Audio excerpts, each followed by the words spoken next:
What makes the most comfortable work boots in Australia? Now, there's a few things we need to consider when we're selecting a comfortable work boot. And the features are very, very similar to what we choose in an athletic shoe. So it needs to support and work with the foot. A work boot, of course, has a lot of other protective features added on, but we'll run through the supportive features as this is what adds to the comfort in a work boot. So we use the Ergonx Helium as an example. So the first thing we look for is where does the work boot bend? So we get it and bend it end on end. Now basically we're applying force from side to side, and what this means is it only bends right through where your big toe bends, and now this is the only spot on your foot where your foot bends, so it's the only spot the shoe should bend. So the shoe should work with the mechanics of the foot. The second thing we look for is we grab the work boot and we give it a really big twist and we try and wring it out, and the work boot only just twists through that section. So when you're walking, if your foot is twisting, rolling in and rolling out, it adds more strain on the joints and ligaments and tendons. So it's really important that when you get your work boot and twist it, it shouldn't twist like we're trying to wring it out. The third thing we look for is the heel counter. So the heel counter is this section of the shoe here. And what it does, it cups the heel and helps to prevent any sort of rolling in, rolling out. Now, it's important that it's one of those situations where we don't want the heel counter to be too hard. We don't want it to be too soft, because if it's too hard and grips the heel too well, what it can do is actually cause friction on the heel and cause blisters around the heel, and it will wear the inside of the liner out more quickly than what we'd like. So in this particular boot, it's got a medium density heel counter, so it will grip the heel, but then will also give to the shape of your heel to be very, very comfortable. Now, when we're looking at a work boot, it's really important that we look at the alignment of the forefoot to rear foot. So if we look at this, the front down here is called the forefoot, and this is the rear foot section. If we line those up, can you see how it's basically on the same plane? So what that means is when the foot strikes the ground, the foot will strike the ground, and as the foot goes into flat foot, what it means is that there won't be any more twisting and tilting and rocking and rolling trying to get the foot flat down to the ground. And what this does, it means that the muscles in your feet and the muscles in your leg will work less, and they'll get less fatigue and less pain over the day.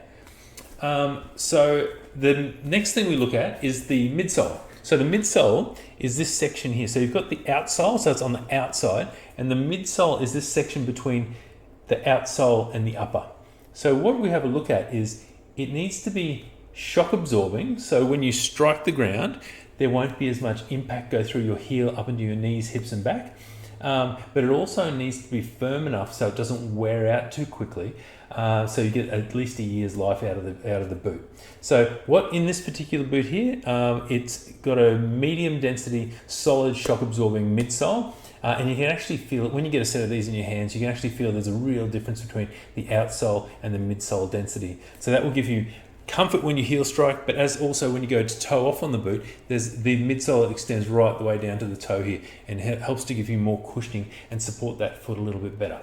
Now, inside our boots, you can see there's the big blue insole in there, and that's our Ergonx Ultra Soft orthotic innersole. So what this does for the boot, this helps to support the arch and cushion the foot. So by supporting the arch, we mean it makes the muscles of the feet and legs work less to hold your foot alignment. So the insole is doing some work for you. And then we've also got the cushioning positions in the forefoot and rear foot, where these are the really high impact areas where your foot will strike and then toe off. And with all the repetition of walking during the day, if we cushion these areas, your feet will be more comfortable during the entire day. But that adds a lot of support to the shoe, and it does actually really unload the foot and make your foot work less during the day, so you'll be able to work longer with less fatigue. The other features we look for in a work boot is we need it to be able to be fastened to the foot. So basically, as this shoe stretches, because this is a real leather boot, as it stretches, what will happen is we'll need to adjust these laces up to make it more comfortable around your foot so it's not too sloppy on the foot. So as the boot ages, we can adjust the tightness. And that's what we prefer, the laces over the slip-on boots any day of the week. The next thing we have is the elastic side. So this just makes, sorry, the zip-on side. So this just makes it easy to get on and off during the day. If you're in a trade where, like a plumber, where you need to go in and out of a house, or if you're going into a workshop where you need to take your boots off, this is a great feature, as it just makes them easy to get on and off very quickly. But they're the comfort features in this boot. So this is the Ergonx Helium boot. All of these features together just mean that the boot will work with your foot and support any rolling in or rolling out of the foot. And it means that your foot works less during the day and it'll be more comfortable. And that's why we believe that this is Australia's most comfortable boot. Thanks. If you enjoyed this video, please like, comment and subscribe to our channel. It's very simple to do and it really does help us out. If you'd like more information on the topics discussed, please check out the links in the description, and this will take you to our website where we can discuss these in more detail. If there's a specific question that you have or you'd like answered, please comment in the comments section and we'll do our best to make a video to address this. Thank you all for watching, and we'll see you next time.